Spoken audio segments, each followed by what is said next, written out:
冷战的天空从来没有真正安静过。上世纪50年代，美苏的军备竞赛疯狂加速，喷气战机的呼啸声几乎成了那个时代的背景音。苏联的米格战斗机一架接一架登场，美国也必须回应，速度要更快，火力要更强，雷达要更远。海上的航母编队更是需要一种全天候守护者，去拦下任何敢靠近的敌机。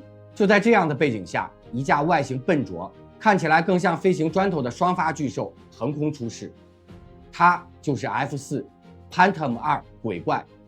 在冷战的长河里，它既是美国海军的守门人，也是空军的主力，更成为许多盟友的空战象征。它为什么会长成这样一副怪模样？在越南战场上，它为什么一度被骂惨，却依旧打出了辉煌的击落记录？而更让人惊讶的是，半个多世纪过去，它为什么今天还在世界的天空里飞行？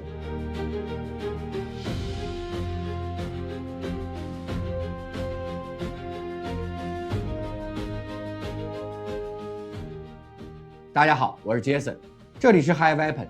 今天我们就来聊一聊这架冷战传奇 F4 鬼怪。1950年代的冷战是一场你追我赶的技术竞赛，在天空里，美国人面对的最大威胁不是敌方的战斗机，而是带着核弹头的苏联轰炸机群。像图16、图95这种远程轰炸机，一旦突破防御圈，就能把整个航母编队变成火海。海军则需要保住航母编队，才能把核打击与常规作战推到前线。问题是舰载机不争气， F3 恶魔推力不足，升力差，挂弹量小，实战能力有限。 F8 十字军速度虽快，但航程短，只能靠机炮进战。这意味着航母战斗群一旦遇到大规模轰炸编队，几乎没有可靠的远程防御手段。海军高层给出的结论，要一架全天候、长航程、双座双发的拦截机，它必须能在几百公里外就发现敌机，并用导弹直接击落，而不是等到敌人近身再拼命。在战术思路上，这几乎是一次彻底转变。二战和朝鲜战争的经验告诉大家，空战就是拼机动、拼炮术，谁能绕到对手屁股后面，谁就能开火。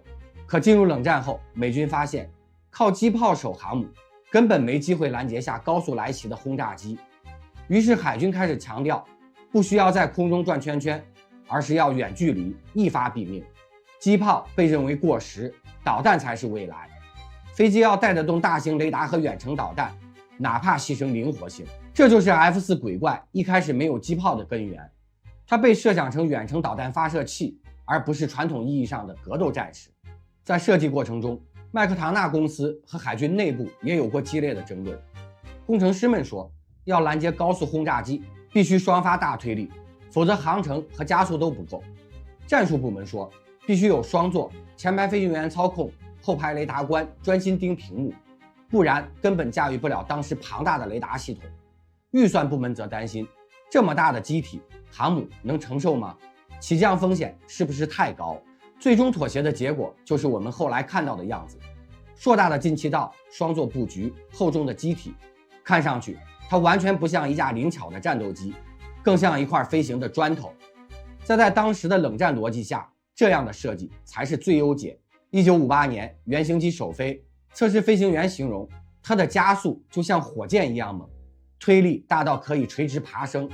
1960年服役后，它接连刷新了16项世界纪录，包括高度、爬升率、速度，甚至一度飞到3万米的高空，直接把怀疑者的声音压了下去。从战略到战术，再到技术的博弈，最后造就了 F4 Phantom II。它不是天生的空战冠军，而是冷战恐惧下的产物，一个能飞得高、飞得快、带得动雷达和导弹的舰队守护神。如果要用一句话来形容 F4 鬼怪，那就是一切都往身上堆，能飞起来就行。F4 装备了2台通用电气 G79 涡喷发动机，这是当时美国最先进的大推力发动机，全加力状态下能爆发出接近8吨的推力，双发叠加，让 F4 的推重比虽然不算惊艳，但绝对够猛。极速超过2马赫，可以追上任何苏联轰炸机，1分钟爬升超过1万米，几乎像火箭一样直冲云霄。F4 的机鼻很大，因为里面塞进了一套强大的 AN/APQ 系列雷达，这是当时少数能在远距离发现目标的机载系统，它能引导 AIM-7麻雀中程空空导弹，让 F4成为第一批真正具备超视距打击能力的战斗机之一。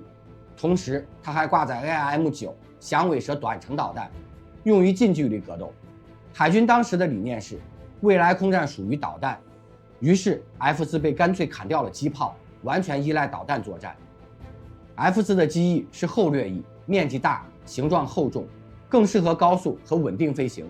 它的体型庞大，机身长达19米，翼展11.7米，比同时期的米格战斗机几乎大了一圈。这带来的结果是高速飞行稳如巡航导弹，低空格斗时就像开公交车绕圈，转弯半径大，响应慢。也因此 F4在空战圈子里被戏称为飞行的砖头。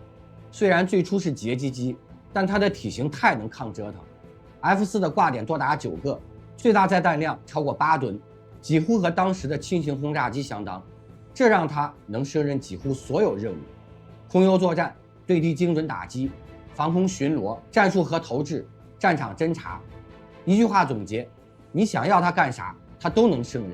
当然 F4也有几个硬伤，没有机炮，早期型号纯靠导弹，结果在越南吃尽苦头，机动不足，近距离格斗经常被米格17、米格21压制，发动机冒烟，这79在加力时会喷出明显黑烟，被飞行员调侃为天上的烟囱，远远就能被敌人发现。这些缺陷在实战里被无限放大，也为后来的战史争议埋下伏笔。在冷战的逻辑里， F4是一个技术过渡期的产物，它不追求极致动力，而是把推力、雷达、导弹和挂载堆满全身，结果就是它能完成各种任务，却永远都有些别扭。1965年，美国正式将 F4投入越南战场，当时的空战理念很超前，五角大楼坚信机炮已死，导弹为王，于是早期的 F4全部没有机炮，只带 AIM-7麻雀和 AIM-9响尾蛇。按照美军的设想， F4会在数十公里外锁定敌机，一发导弹解决战斗，但现实却很快给了他们一记耳光。AIM-7在潮湿的热带环境中故障率极高，成功率不足 10%。 AIM-9的可靠性极低，经常失去锁定，甚至会误把太阳的反射光当成目标。一旦进入近距离格斗，笨重的 F4转不过弯，只能被苏联的米格17和米格21压着打。在越南的米格走廊上空， F4与米格战机展开了激烈对抗，一边是高速重型依赖导弹的鬼怪，另一边是小巧灵活擅长格斗的米格。结果美军的空战伤亡比远超预期。1996年之前，美军战机的击落比一路跌到1:1，甚至还落后。要知道，美军原本信心满满，觉得自己至少能打出5:1的优势，于是舆论、飞行员和战场指挥层几乎同时间爆发出了质疑声。有人骂 F4是昂贵的废铁，有人要求立刻恢复机炮。面对惨痛的现实，美军不得不做出修正，加装机炮。先是外挂机炮吊舱，后来 F4异型干脆内置了一门 M61火神炮。这门火炮为20毫米6管旋转式加特林机炮，射速最高可达6000发每分钟，填装高爆与穿甲混合弹药，能够提供瞬间短促的密集火力，短时间内形成高密度杀伤带。战术改进方面，成立了著名的 Top Gun 海军战斗机武器学校，专门培训飞行员近距离格斗，并且不断升级 AIM-7和 AIM-9，提高可靠性。这套组合拳见效很快，到越战后期，美军 F4的击落比逐渐恢复，甚至部分阶段能达到4:1。尽管在战术理念上被现实打脸，但不可否认 F4依旧是美军在越南的空战主力。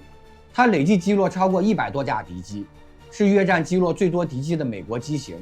同时，它还承担了大量对地轰炸任务，挂满炸弹时俨然一架空中卡车，从空优机变成了战场多面手。飞行员对它的评价复杂至极，有人说它是笨重的怪物，有人说它是可靠的伙伴，更多人承认，如果没有 F4，美军在越南的制空权根本保不住。越南战争让 F4的矛盾彻底暴露，它不是灵巧的空优战机，但能打；它不是精准的轰炸机，但能炸；它几乎没有完美的优势，但凭借全能撑过了最艰难的年代。可以说 F4在越南的战绩既是美国空战理念的挫败史，也是它一步步走向成熟的起点。如果说越南战争是一面照妖镜，把 F4的缺点暴露得淋漓尽致，那么它的另一面则是让世界看清了这架飞机的抗折腾能力。最初的定位 F4 只是海军舰载拦截机，用来防御苏联轰炸机，但随着战争深入，美军发现它能挂8吨炸药，比很多轻型轰炸机都能干。它的机体强度高，能适应航母起降的严苛条件，也能转场部署到丛林战场。雷达性能强大，让它在夜间恶劣天气下依然能执行任务。结果海军、空军、海军陆战队几乎都抢着要它。F4 成为冷战时期少有的3军通用战机，在加装机炮和改进导弹后， F4 成为美国制空的核心战机。直到 F15、F16 出现之前，它都是空战门面。挂满炸弹的 F4 被称为空战卡车，它能携带精确制导炸药，也能投掷铁炸弹，对越南的桥梁、补给线进行毁灭性打击。F4 甚至具备投掷战术核武器的能力。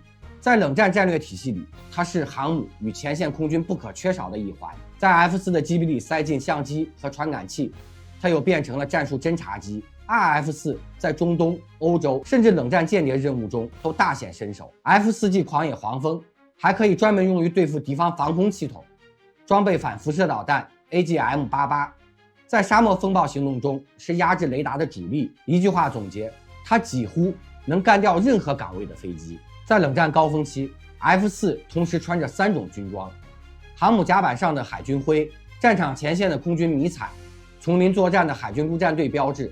这种3军通吃的场景在美国战机历史上极为罕见。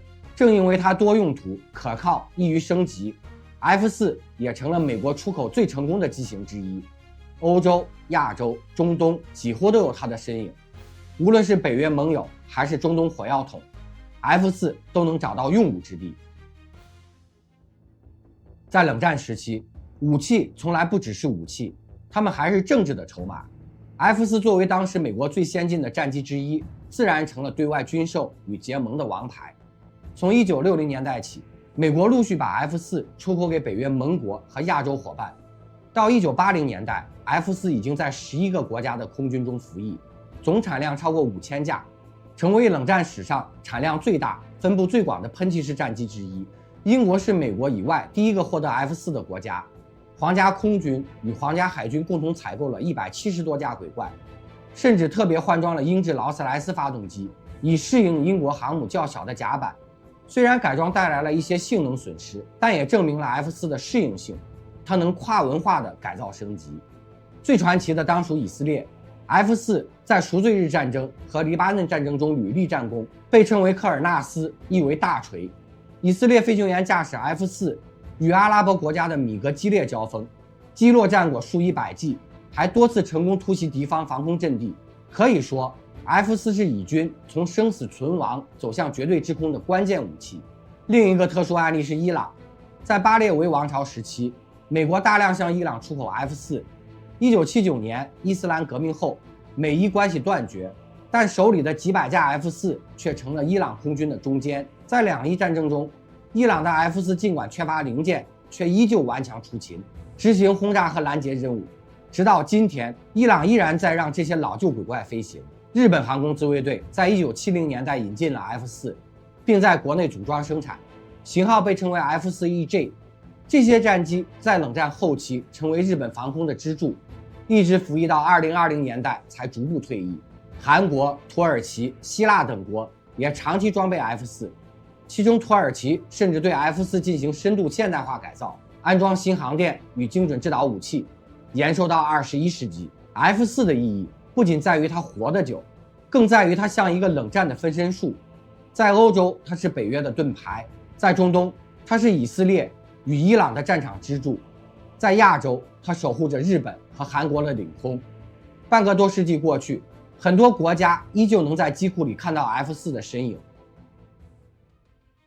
F4 鬼怪是一架充满矛盾的飞机，它的优点是推力强大、速度快、航程远，挂载能力惊人，适应性极强，缺点是机动性差，早期没有机炮，发动机冒黑烟，操控笨重。它看似不够完美，却偏偏在冷战的天空里大放异彩。原因就在于它用全面性弥补了单项短板。当别人只能打一种任务时，它能干5种。它是冷战时期量产最大的美制战斗机，它创造了大量击落记录，是越南战争中击落敌机最多的美军机型。它的服役周期之长让人惊叹，从1960年代一直飞到2020年代，超过半个世纪。很多军迷戏称 F4 就像冷战的影子，哪里有冲突，哪里就能看到它的身影。虽然它最终被 F-15、F-16、FA-18等新一代战机取代，但它的遗产仍在继续。它证明了多用途是未来趋势，它推动了飞行员训练革命，它的优点合集几乎成了后续设计师们的教材。就像有人总结的那样， F4 不是完美的战斗机，但它是冷战里最真实的战斗机。半个世纪以来， F4 鬼怪从冷战海上的守门人，到越南丛林里的战士，再到中东沙漠与欧洲边境的坚守者，它的身影贯穿了整个冷战时代。它是一架折中方案的飞机，却成了冷战符号的代表。它是一架被骂惨的飞机，却创造了无数战绩。那么你觉得 F4 到底是一个过渡期的尴尬产物，还是冷战最成功的万金油战机？欢迎在评论区聊聊你的看法。这里是 High Weapon， 我是 Jason。如果你喜欢这期视频，记得点赞、订阅频道，开启小铃铛。如果你已经开通了 Hype 功能，也欢迎给我们的视频投上一票。你的支持是我们持续创作的最大动力。下期想看什么？评论区告诉我，我们下期再见。